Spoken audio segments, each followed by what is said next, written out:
इस वक्त आ रही है एक बड़ी खबर। बीजेपी के उत्तर प्रदेश चुनाव प्रभारी और नरेंद्र मोदी के बेहद करीबी अमित शाह को भड़काऊ भाषण देना काफी भारी पड़ गया है।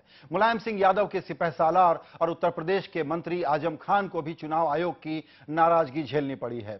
दोनों ही नेताओं की चुनाव रैलियों और रोड शो पर आयोग ने पाबंदी लगा दी है। चुनाव आयोग की जांच में पाया गया है कि अमित शाह और आजम खान दोनों ने जानबूझकर दुर्भावनावश भड़काऊ भाषण दिए और इसके लिए पुलिस को फौरन उनके खिलाफ केस दर्ज करने के आदेश भी दिए हैं। हम बता दें कि पिछले दिनों अमित शाह ने पश्चिमी उत्तर प्रदेश के दंगाग्रस्त इलाकों में जाटों की जनसभा में यह कहा था कि चुनाव के जरिए उनके पास बदला लेने का मौका है। वहीं आजम खान ने यह बयान देकर वोटों के ध्रुवीकरण की कोशिश की थी कि कारगिल में जीत मुसलमान फौजियों की वजह से नसीब हुई थी भारत को। आइए आपको सुनाते हैं क्या थे ये दोनों आपत्तिजनक बयान जिस पर आयोग ने इन नेताओं के खिलाफ कार्रवाई की है। पश्चिमी उत्तर प्रदेश में ये चुनाव सम्मान का चुनाव है, अपमान के बदले का चुनाव है और जिन्होंने अन्याय किया है उसको सबक सिखाने का चुनाव है। मैं हिंदू भाइयों से खास तौर से कहने आया हूं कि हमें दिल से लगाओ, हमसे प्यार करो, हमसे मोहब्बत करो। इसलिए मोहब्बत करो कि कारगिल की पहाड़ियों को फतह करने वाला कोई हिंदू नहीं था, बल्कि कारगिल की पहाड़ियों को नारे तकबीर अल्लाह अकबर कहकर फतह करने वाले मुसलमान फौजी थे। इस चर्चा पर बात करने के लिए हमारे साथ जुड़ रहे हैं हमारे संवाददाता नीरज गुप्ता और इसके अलावा दो मेहमान और होंगे। समाजवादी पार्टी के गौरव भाटिया हमारे साथ जुड़े हुए हैं और बीजेपी प्रवक्ता वाणी त्रिपाठी से हम बात करने की कोशिश करेंगे। नीरज, सबसे पहले तो ये बताएं कि आयोग ने किन कानूनी प्रावधानों का सहारा लेकर के ये आदेश दिया है, इसकी सीरियसनेस क्या है? देखिए संजय, इलेक्शन कमीशन ने जरूर एक कड़ा कदम उठाया है और ये कहा है ये चीफ सेक्रेटरी उत्तर प्रदेश को कि आप सीआरपीसी की, आईपीसी की और जनप्रतिनिधि कानून की, इन तीनों के तहत जो भी मामले बनते हैं उसके तहत आप फौरन एफआईआर दर्ज कीजिए। ये एफआईआर दर्ज करने में प्रशासन ने ढिलाई बरती है और इसके लिए इलेक्शन कमीशन ने उत्तर प्रदेश प्रशासन को फटकार लगाई है। लेकिन खास बात यह है कि अमित शाह और आजम खान दोनों ही उम्मीदवार नहीं है, ना समाजवादी पार्टी की तरफ से बीजेपी की तरफ से। तो जो ये कड़ा कदम उठाया है चुनाव आयोग ने, इसमें बड़ा सवाल यह बनता है कि क्या पॉलिटिकल पार्टीज इसकी सीरियसनेस को, इसकी गंभीरता को समझेंगी और जो महीना भर बाकी है चुनावों का, क्या वो चुनाव आयोग के आदेशों को और आचार संहिता को सीरियसली लेंगी? मुझे लगता है, मुझे इसमें अभी शक है कि चुनावी जो सियासी पार्टियां हैं वो वाकई इस आदेश को सीरियसली लेंगी, क्योंकि ये दोनों ही उम्मीदवार नहीं हैं और इनके खिलाफ रैलियां रोकने और इनके भाषण रोकने से ज्यादा कदम कोई इलेक्शन कमीशन नहीं उठा सकता। जी बिल्कुल, देखिए इनके एक जिसको कहते हैं नैतिक बल की बात है। गौरव भाटिया जी, आपका वक्त निकालने के लिए शुक्रिया और आपसे मेरा सवाल यह है कि उम्मीद करें हम कि आप इस गंभीरता से लेंगे, इसको लाइटली नहीं लेंगे और आजम खान जैसे व्यक्ति को अपनी पार्टी से निकाल करके एहसास कराएंगे देश को कि आप लोग कानून की और मर्यादाओं की इज्जत करते हैं। संजय पुगलिया जी, सबसे पहले इलेक्शन कमीशन जो है वो संविधान में आर्टिकल 324 के तहत उसके पास पावर है कि इलेक्शन के दौरान वो कंट्रोल भी रखती है, सुपरिटेंडेंस भी रखती है और डायरेक्शन भी दे सकती है कि एक फेयर चुनाव हो। उसी के तहत उन्होंने आदेश पारित किया है। और जो बात कही जा रही है कि अमित शाह का जो बयान था उसको मोहम्मद आजम खान जी के बयान से कंपेयर किया जा रहा है, तो मैं आपको बताना चाहूंगा कि अमित शाह के खिलाफ एफआईआर हो चुकी है। जिस एफआईआर के खिलाफ वो हाईकोर्ट गए और हाईकोर्ट ने उनको कोई रिलीफ नहीं दिया तो उन्होंने अपनी पिटीशन सर, आप अपने नेता की बात करेंगे? इस वक्त आजम खान पर भी एफआईआर के लिए कह दिया गया है, बिल्कुल अमित शाह ने बड़ा गलत किया होगा। आप बताइए, आजम खान ने जो बयान दिया कारगिल पे, आप जस्टिफाई करते हैं उसको? करूंगा, अगर आप अवसर देंगे तो मैं जरूर उस पर बात करूंगा। इलेक्शन कमीशन ऑफ इंडिया के पास जिस दौरान इलेक्शन चल रहा है सारी पावर्स होती हैं। उन्होंने एक डायरेक्शन दिया है, स्टेट के पास जो लीगल ऑप्शंस हैं उन लीगल ऑप्शंस को एक्सप्लोर करेगी। अगर कॉम्पिटेंट कोर्ट उस ऑर्डर को स्टे नहीं करती तो सरकार जो है उस आदेश का पालन करेगी। यही विधिगत है और यही न्यायसंगत है। इसके अलावा आपका ये कहना कि एक जो हमारी पार्टी का कोई है तो हम उसके खिलाफ एक्शन नहीं लेंगे और दूसरे के खिलाफ लेंगे, तो सरकार जब चुनाव चल रहा है तो पूरा superintendent election commission of India का है। जो डायरेक्शंस आएंगे वो कॉन्स्टिट्यूशन के तहत, अगर वो स्टे नहीं होते कोर्ट से, तो उसका पालन करना जरूरी होता है। बिल्कुल ठीक है गौरव साहब, आपसे बातचीत जारी रहेगी हमारे दूसरे विषय पर। बात सिर्फ मुलायम के बयान तक ही नहीं रुकी है। उनके एक नेता अबू आजमी ने आज उससे एक कदम आगे निकल गए। मुलायम सिंह जी ने कहा था रेप कानून में फांसी का प्रावधान नहीं होना चाहिए, लड़कियों से गलती हो जाती है, और आज अबू आजमी ने जो कहा वो तो और भी भयानक है। वो इस्लामी कानूनों का हवाला देते हुए बगैर शादी संबंध बनाने वाले जोड़ों को कोड़े की हिमायत करते हुए नजर आए। उन्हें महिला आयोग जो है महाराष्ट्र का, उसने नोटिस भेजा है। यही नहीं, आजमी की बहू अभिनेत्री आयशा टकिया ने भी उनके इस बयान पर एम्बैरेसमेंट, शर्मिंदगी जाहिर की है। बहरहाल इंडिया 9 बजे में हमारा आज का सवाल मुलायम सिंह यादव के बयान से जुड़ा हुआ है, लेकिन यह सवाल आज मैं नहीं पूछूंगा। सवाल तो देश की महिलाएं पूछ रही हैं और बेटियां पूछ रही हैं। क्या सवाल है ये जो बयान इन्होंने दिया है? सवालों का जवाब देने के लिए हमारे साथ जो मेहमान जुड़ेंगे वो हैं कांग्रेस के प्रवक्ता शोभा ओझा, बीजेपी प्रवक्ता वाणी त्रिपाठी, समाजवादी पार्टी के गौरव भाटिया और करुणा नंदी भी हमारे साथ होंगी और रंजना कुमारी भी होंगी। लेकिन पहले देखते हैं एक रिपोर्ट।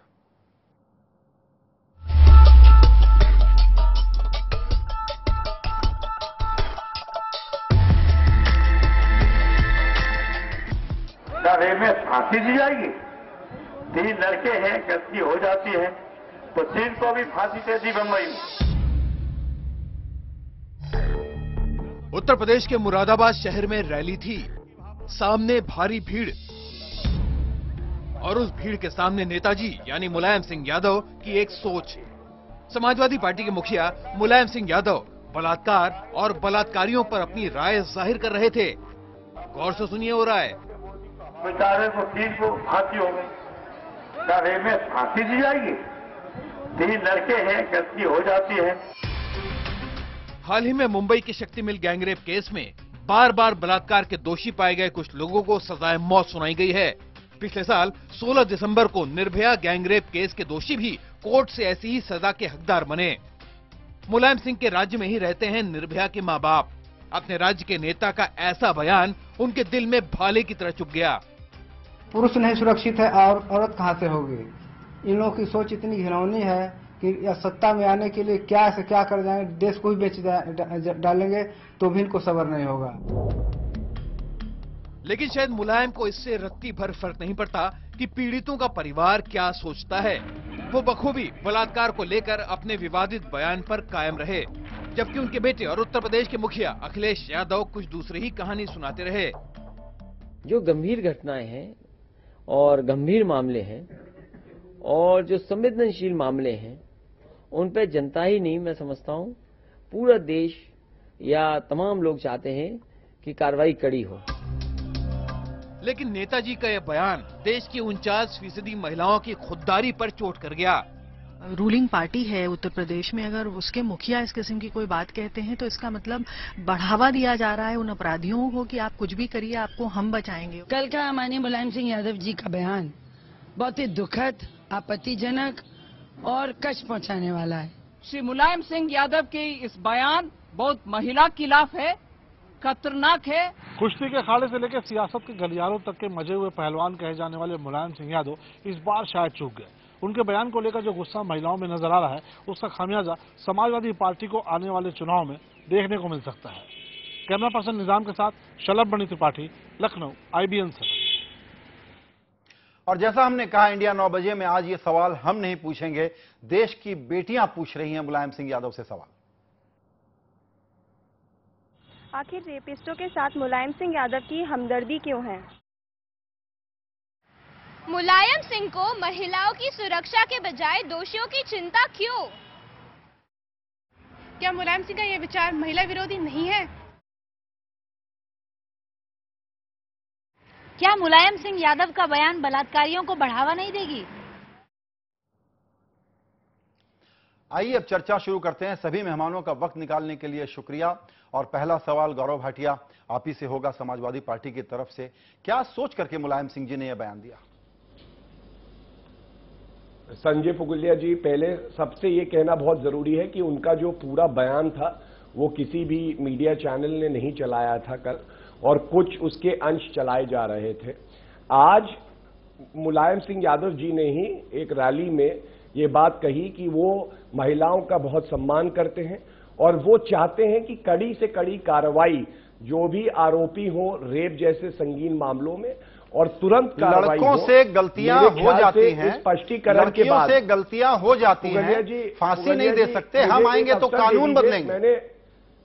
मैंने 10 मिनट जो है सर देखिए, डाइग्रेस मत करिए, मेरी रिक्वेस्ट ये है सर, डाइग्रेस मत करिए। जिस बयान पर पूरा देश ऐतराज कर रहा है उस पर रिएक्ट करिए। उसी पर रिएक्ट कर रहा हूं कि जब उन्होंने ये बात आज स्पष्ट करी है कि वो इस पक्ष के हैं कि कड़ी से कड़ी कार्रवाई हो, जल्द से जल्द कार्रवाई हो, ऐसे कोई भी मुलजिम हो जिसने कि रेप जैसे क्राइम किया हो। उसके बाद उन्होंने एक बात जरूर कही, और एक डेमोक्रेसी में अपना व्यू रखना या ये रखना कि रेप में कैपिटल पनिशमेंट मानी मृत्यु दंड हो या ना हो, ये एक विषय है चर्चा का। अगर पार्लियामेंट में हमारे पास नहीं संख्या होगी तो क्रिमिनल लॉ अमेंड नहीं हो पाएगा। लेकिन ये कहना कि कैपिटल पनिशमेंट ना हो, किसी की एक राय हो सकती है जो कि डिबेट का विषय हो सकती है, उस पर कोई ये कहे कि ये बात क्यों उठाई गई, तो मेरे समझ से एक डेमोक्रेसी में कोई भी बात ठीक है, बिल्कुल ठीक है। आपने अपना पॉइंट रख दिया। करुणा नंदी जी नहीं करेंगे जी, करुणा नंदी जी सुप्रीम कोर्ट की बड़ी वेटरन अधिवक्ता हैं। आपसे मेरा सवाल ये जस्टिफाई कर रहे हैं, ये कह रहे हैं कि एक राय हो सकती है कि फांसी हो या उम्र कैद हो। करुणा जी, ये जस्टिफिकेशन आपको सुन के कैसा लग रहा है? देखिए, मृत्युदंड के तो मैं भी खिलाफ हूँ, लेकिन मैं मृत्युदंड के क्यों खिलाफ हूँ? क्योंकि किसी औरत, किसी महिला का बलात्कार और फिर कत्ल भी हो सकता है, इंसेंटिव्स ऐसे हैं। ये मृत्युदंड के क्यों खिलाफ हैं? क्योंकि लड़कों से गलतियां हो जाती हैं। अब इन दोनों पोजीशंस में ये दोनों पोजीशंस बहुत अलग हैं, ये देखना बहुत जरूरी है। इस एक दिन में बिल्कुल साफ हो गया है कि बलात्कारियों और पितृसत्तात्मकों के कुछ लीडर हैं और बाकियों के लीडर कौन है, इनको आगे आके आई थिंक अभी सामने आके दिखाना पड़ेगा कि सिर्फ किसी नेता का स्टेटमेंट कंडेम करना ये बहुत इजी बात होती है, लेकिन आप क्या करेंगे? प्रोग्रेसिव वोटर्स, महिलाओं के लिए जो काम, महिला आज़ादी के लिए जो काम करना चाहते हैं, उनको आगे आके आना पड़ेगा और ये बताना पड़ेगा कि पॉइंट्स क्या हैं उनके, कि क्या करेंगे। जी बिल्कुल। आइए यहां पर हम अब शामिल करते हैं रंजना कुमारी जी को।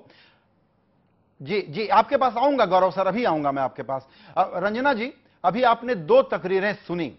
ये लड़कों से गलतियां हो जाती हैं, बलात्कार के मुजरिम हो उनसे गलतियां हो जाती हैं, उस पर थोड़ा हल्का रुख बना लिया जाए, यही तो इसका मर्म है जो मुलायम सिंह जी ने कहा है। आप क्या कहेंगे इस पे? देखिए, मुलायम सिंह जी का बयान शर्मनाक है, बेहुदा बयान है। वो एक तरह से रेपिस्ट को एनकरेज करने वाला बयान है और कानून के खिलाफ बयान है। इसलिए हम लोग मांग करेंगे कि इलेक्शन कमीशन इसका संज्ञान ले और तत्काल इनके खिलाफ FIR होनी चाहिए, क्योंकि जो कानून निर्भया के बाद बना, जिनके पिता माता के आपने पिताजी का बयान आपने सुनाया, उस समय जब हम लोग आंदोलन कर रहे थे, जब हम सड़कों पर थे, उसके बाद वर्मा कमीशन ने जो कानून बनाया उसमें स्पष्ट रूप से ये लिखा गया है कि औरतों के बारे में बेहुदा बात करने वालों के खिलाफ भी कानूनी कार्रवाई होगी। औरतों के बारे में इतना, और खासतौर से अबेटमेंट टू रेप है ये, मतलब लड़कों को कहना कि गलती हो जाती है, लड़के हैं उनसे गलती हो जाती है, इस तरह की हल्की बात कहना। और मुझे लगता है कि गौरव भाटिया स्वयं वकील हैं और इन सब बातों को जानते हैं, लेकिन मुझे शर्म इस बात की है और पूरा समाज शर्मिंदा है इस बात पर कि इस तरह के नेतृत्व को छापने ढकने के लिए गौरव भाटिया जैसे लोग लोग भी सामने आते हैं और वो लोग इस बात को बार बार कह रहे हैं, नहीं उनका बयान, अरे कान लोगों दिख नहीं रहा है क्या कि जो उन्होंने बोला वो आपने साफ साफ देश के सामने सुनाया है। कल से लोग सुन रहे हैं उस बयान को और उसके बावजूद कहते हैं उन्होंने ऐसे नहीं ऐसे बोला। अब तो इलेक्शन कमीशन इनके खिलाफ FIR कराए और इनको रोके रैलियों में जाने से, क्योंकि इस समय तो आचार संहिता चल रही है, इलेक्शन कमीशन के हाथ में है, बिल्कुल रोकना पड़ेगा मुलायम सिंह यादव को। बिल्कुल, ये बताएं, बिल्कुल यही वैलिड सवाल है। गौरव, मैं आपके पास आऊंगा, लेकिन उसके पहले एक क्विक कमेंट दो और पॉलिटिकल प्रवक्ताओं का ले लें ताकि आप सबको एक साथ रिएक्ट कर सकें। कांग्रेस की प्रवक्ता शोभा ओझा, आपने सुना ये जितना हम लोग डिस्कस कर रहे हैं इसको, आपको क्या लगता है मुलायम सिंह यादव ने क्या सोच के बोला, पहला सवाल। और दूसरा सवाल कि क्या आप लोग बाकायदा चुनाव आयोग के पास FIR वो दर्ज करे, स्वयंभू अपने आप स्वयं स्फूर्त एक्शन ले के बजाय आप लोग जाकर के एक्शन का क्यों नहीं कहते? देखिए, बहुत ही दुर्भाग्यपूर्ण है कि कोई नेता इस तरह की भाषा का इस्तेमाल करता है। अपने उनकी मुलायम सिंह जी के भाषण से ऐसा लग रहा है कि वो लाइसेंस दे रहे हैं उन लोगों को जो इस तरह के गलत कृत्य में करते हैं, और बलात्कार के लिए खास तौर पे इस तरह की सोच रखना, इससे गंदी कोई बात हो ही नहीं सकती है। और जहां तक उनका कंप्लेन करने की बात है, सो मोटो एक्शन इलेक्शन कमीशन को लेना चाहिए, FIR दर्ज करना चाहिए, एक्शन लेना चाहिए, जिससे कि आगे कोई भी नेता महिला अत्याचार को लेके, बलात्कार को लेके इस तरह की हल्की बात नहीं कर सके।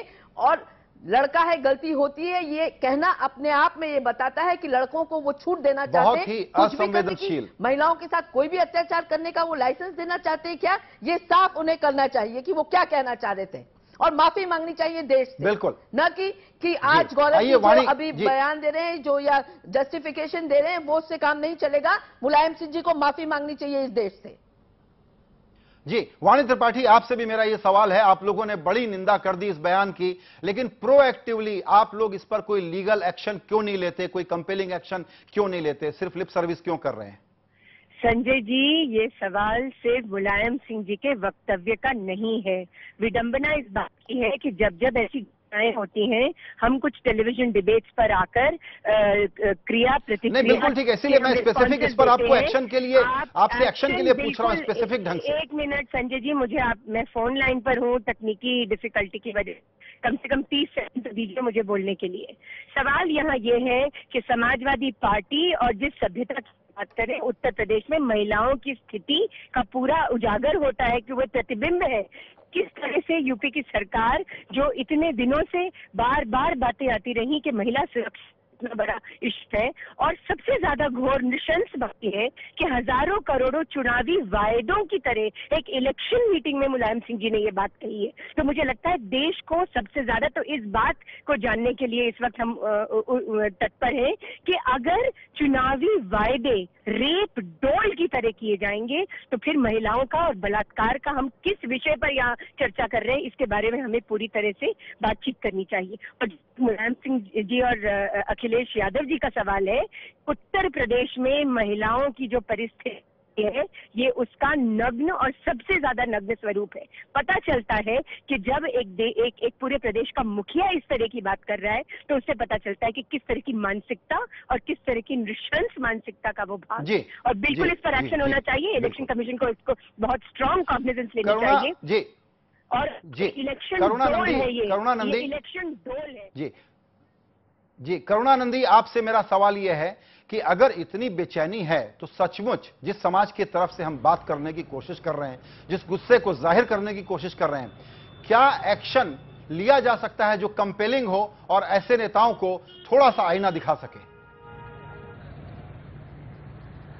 देखिए, दो चीजें हैं। एक तो ये सब लोग जो कह रहे हैं कि FIR दर्ज होना चाहिए, FIR बिल्कुल दर्ज हो सकता है, और FIR ये कोई भी दर्ज कर सकता है।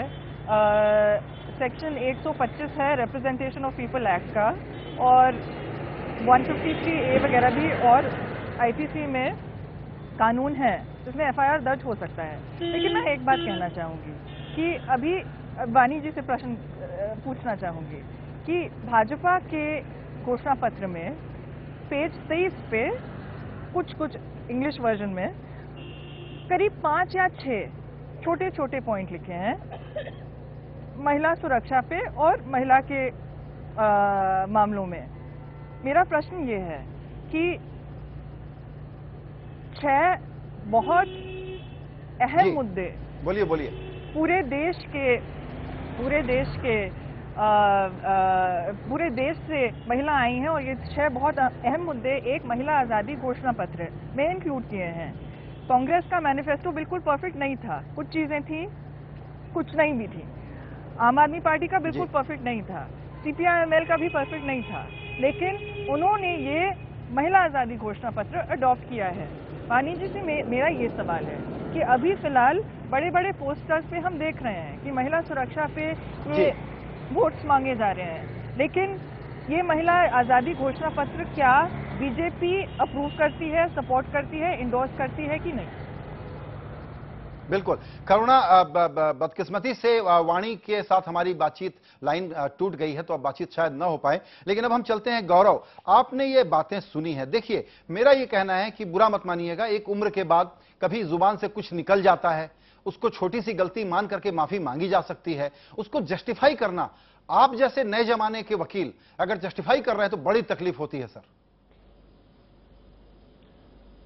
संजय पुगलिया जी, यहाँ पे मैं अपने व्यक्तिगत विचार रखने के लिए नहीं हूँ, यहाँ पे मैं अपनी पार्टी की बात कहने के लिए हूँ और यही कार्य मुझे करना है।